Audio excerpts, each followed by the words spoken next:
Hi friends, నా పేరు Hari. Welcome to HRB world.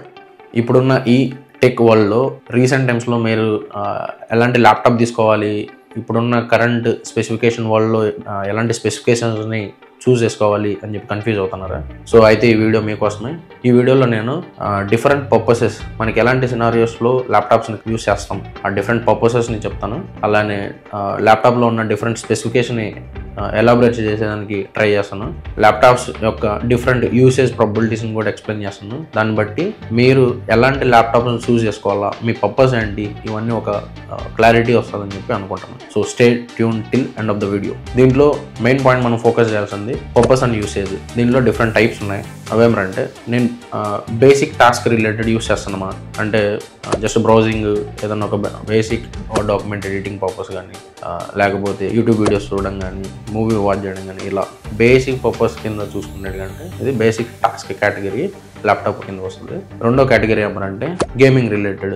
దీనికోసం అయితే ఒక హై ఎండ్ ప్రాసెసర్ ఉండాలా, జీపీయూ ఉండాలా, అలానే గేమింగ్కి మల్టీ టాస్కింగ్స్ అనేటివి చాలా ఎక్కువ ఉంటాయి కాబట్టి ఒక బెటర్ ర్యామ్ అనేది ఉండాలా. ఆల్మోస్ట్ ఇంకా మార్కెట్లో ఉన్న బెస్ట్ మెషిన్ ఉంటేనే ఆ బెటర్ స్మూత్ గేమింగ్ ఎక్స్పీరియన్స్ని మనం చూడొచ్చు. థర్డ్ కేటగిరీ ఏమంటే కంటెంట్ క్రియేషన్. ఇవేమంటే ఏదైనా కంటెంట్ బిల్డ్ చేసి ఉన్నాం, మనం వీడియోని ఎడిట్ చేయాలనుకుంటున్నాం, ప్యారలల్గా ఒక పర్టికులర్ ఇన్ఫర్మేషన్ కూడా గ్యాదర్ చేస్తున్నాం, వీడియో ఎడిటింగ్లో మంచి కలర్స్ని మనం ఒబ్టైన్ చేయాలనుకుంటున్నాం. సో ఇలాంటి కేటగిరీస్ అన్ని ఇంక్లూడ్ చేసుకుంటే దీనికి కూడా high end GPU, high end processor, high end RAM element కూడా వీటిల్లో ఉండాలి. ఇంకో కేటగిరీ ఏమంటే పోర్టబిలిటీ. నేను సిస్టమ్ని ఇంట్లో కూర్చొని వాడుకోను, నేను ఎక్కడైనా డిఫరెంట్ అవుట్డోర్ వెళ్ళినప్పుడు కానీ ఇలాంటి సినారియోస్లో నాకు ఈ ల్యాప్టాప్ సపోర్ట్ అనేది ఉండాలా అనుకుంటే కదా వీటిని పోర్టబిలిటీ కేటగిరీ కింద చూస్తాం. సో ఇవేమంటే మనం ఎలా చూస్ చేసుకోవాలి, మంచి లైట్ వెయిట్ ల్యాప్టాప్ ఉండాలా, ఛార్జింగ్ ఎక్కువసేపు రావాలా, ప్రాసెసింగ్ కూడా ఇవన్నీ కూడా బేసిక్ మీడియం ఉండాలా అని చెప్పి చూస్తుంటాం. ఇంతకుముందు చెప్పిన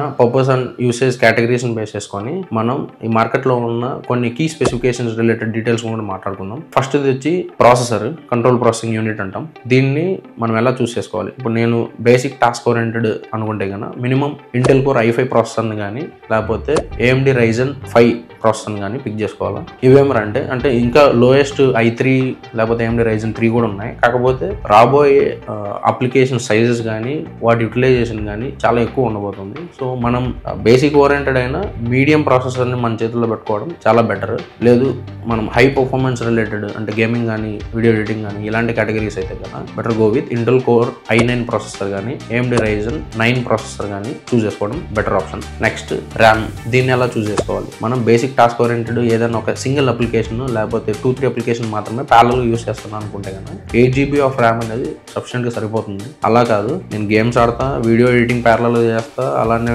ప్యారలల్గా ఒక బ్రౌజర్ ఓపెన్ చేసి దాంట్లో 10 విండోస్ దాకా ఓపెన్ చేసి డిఫరెంట్ కంటెంట్స్ని నేను గ్యాదర్ చేస్తూ ఉంటాను చెప్పి అనుకుంటే కన్నా ఇది మల్టీ టాస్కింగ్ కేటగిరీ కిందకు వస్తుంది.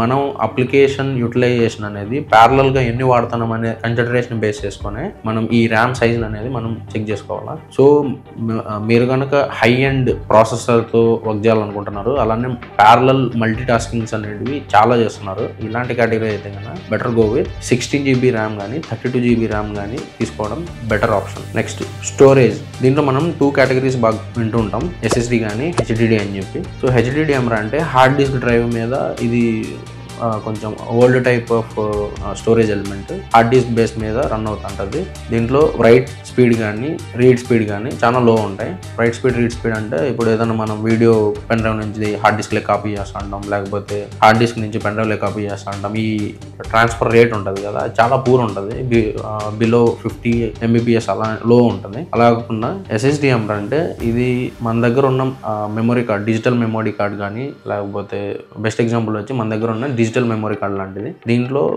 రైట్స్ అండ్ రీడ్ స్పీడ్స్ అనేటివి చాలా హై ఉంటాయి. ఇప్పుడు ఈ స్టోరేజ్ ఎలిమెంట్ని మనం ఎందుకు బెటర్ చూస్ చేసుకోవాలనుకుంటే కన్నా కంప్యూటర్ సిస్టంలో OS అనేది ఉంటుంది కదా, ఇది అరౌండ్ 150 to 180 GB దాకా ఉంటుంది.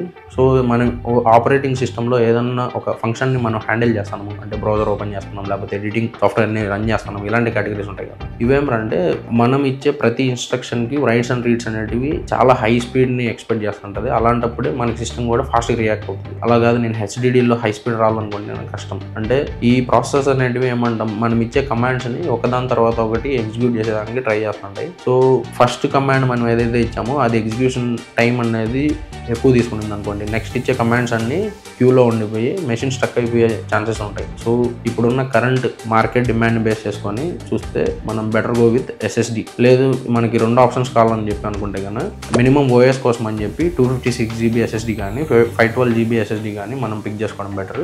ఇంకా ఎక్స్ట్రా స్టోరేజ్ కోసం అంటే ఏదైనా బ్యాకప్ స్టోరేజ్ కోసం మనకు కావాలనుకుంటే కన్నా HDDని తీసుకోవడం బెటర్.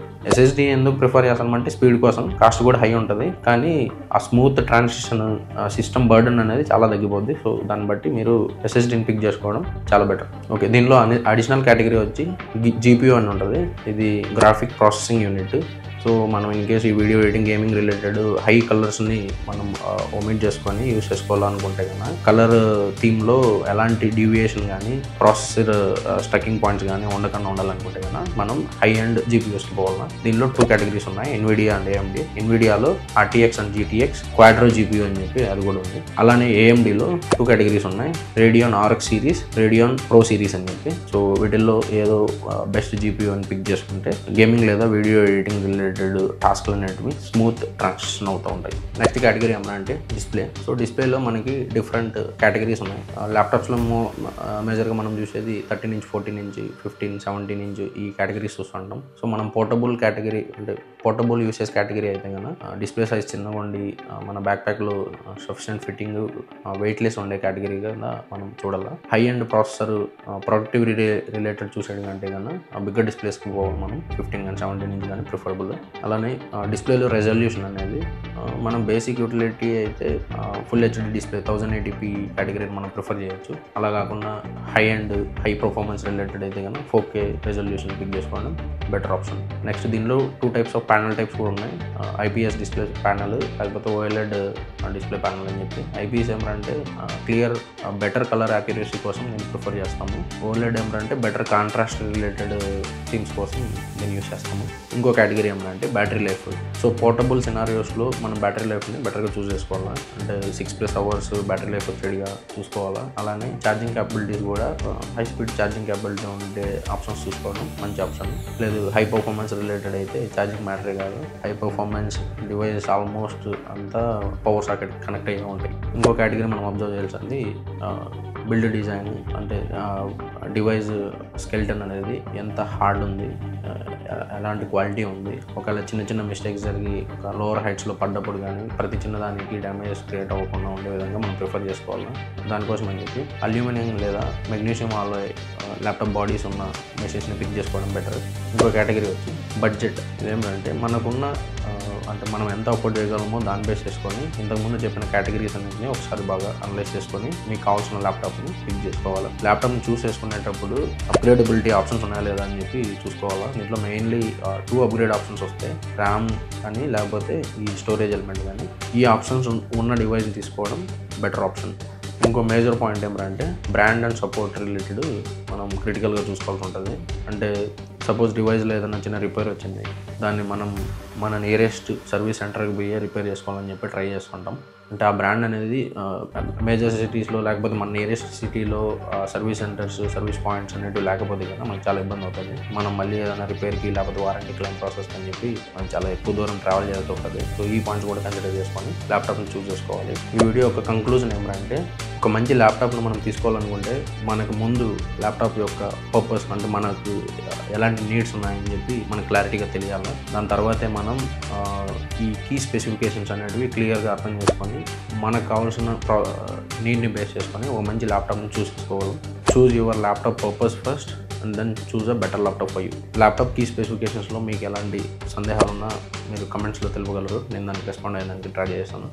సో ఈ వీడియో డీటెయిల్స్ కనుక మీకు నచ్చినట్లయితే please do like, share and subscribe. Thank you for watching.